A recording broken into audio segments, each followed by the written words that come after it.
మిర్యాలగూడ పట్టణంలో Congress party councillor గా గెలిచిన అభ్యర్థులు విజయోత్సవ సంబరాలు. గెలిచిన కాంగ్రెస్ పార్టీ కౌన్సిలర్ అభ్యర్థులకు స్వాగతం పలికిన పార్టీ శ్రేణులు గెలుపొందిన అభ్యర్థులు మాట్లాడారు. ఈ ఎన్నికల్లో ప్రజలు మాపై నమ్మకాన్ని ఉంచి అదేవిధంగా కాంగ్రెస్ పార్టీ చేస్తున్నటువంటి అభివృద్ధిని చూసి ప్రజలు మాపై విశ్వాసం చూపించారని, రాష్ట్ర ప్రభుత్వం ప్రజలకు అందిస్తున్న సంక్షేమ పథకాలను గుర్తించి మాకు ఇంతటి ఘన విజయాన్ని సాధించి పెట్టినటువంటి ప్రతి కాంగ్రెస్ కార్యకర్తకి ప్రత్యేక ధన్యవాదాలు తెలిపారు. మున్సిపల్ ఎన్నికల్లో 6వ వార్డు అంటేనే Indiramma colony, Agrigold colony, Vivekananda colony ఉన్నప్పుడు కూడా 6వ వార్డు అంటే ఇంద్రమ్మ కాలనీ అంటారు. ఇంద్రమ్మ కాలనీ అంటేనే మనందరికీ తెలుసు,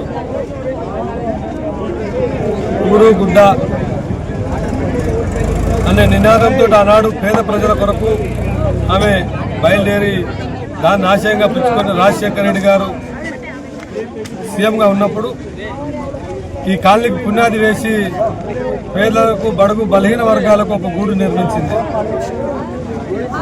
ఈ గూడులో కొన్ని చీమల పుట్టలు చేరి గత ఎన్నికల్లో కాంగ్రెస్ పార్టీని ఎంతో అభాస్పాలు చేసి, ఇంద్రమ్మ కాలనీలో కాంగ్రెస్ పార్టీ లేదు. ఇంద్రమ్మ కాలనీ అంటే ఇక్కడ ఒక అసాంఘికులు నిర్మించే కాలనీ, నివసించే కాలనీ. ఈ కాలనీ వాసులు, ఇంద్రమ్మ కాలనీ వాసులు అంటే పట్టణం నుంచి వెలేసి నాయకులని గత పాలకులు ఈ కాలనీని ఆ విధంగా క్రియేట్ చేసినారు. కానీ మేమిప్పుడు అశోక్ నాయక్ గారు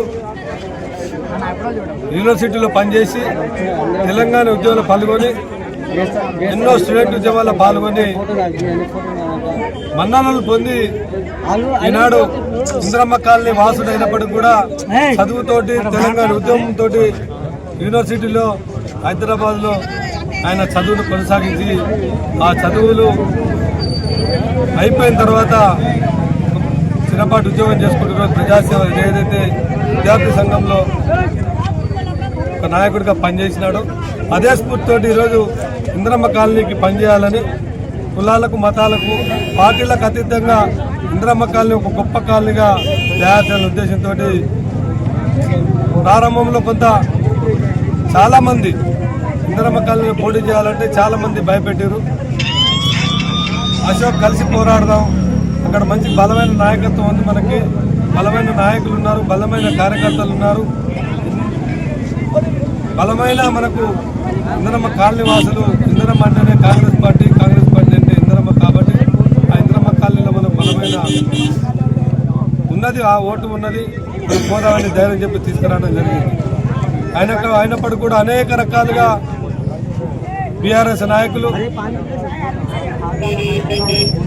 పిఏ అని చెప్పుకునే, మాజీ ఎమ్మెల్యే పిఏ అని చెప్పుకునే బెల్ట్ షాప్ నడుపుకుంటాడు అతను.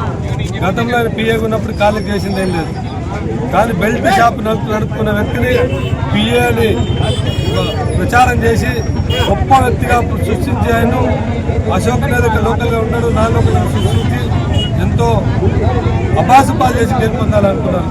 కానీ ఇంద్రమ్మ కాలనీ వాసులు తెలివైన ప్రజలను నిరూపించారు. దానికి ఇంద్రమ్మ కాలనీ వాసులందరూ కూడా ఇక్కడ అశోక్ విజయం కొరకు పనిచేసిన ప్రతి ఒక్కరు కూడా పేరు పేరున ధన్యవాదాలు తెలియజేసుకుంటూ, ఇంద్రమ్మ కాలనీ వాసులందరూ కూడా అశోక్ని ఇంత అత్యధిక మెజార్టీతో గెలిపించినందుకు అందరికీ హృదయపూర్వక ధన్యవాదాలు తెలియజేసుకుంటాం. మీకు కూడా మేము అదేవిధంగా అందుబాటులో ఉంటామని తెలియజేసుకుంటూ సెలవు తీసుకుంటాం.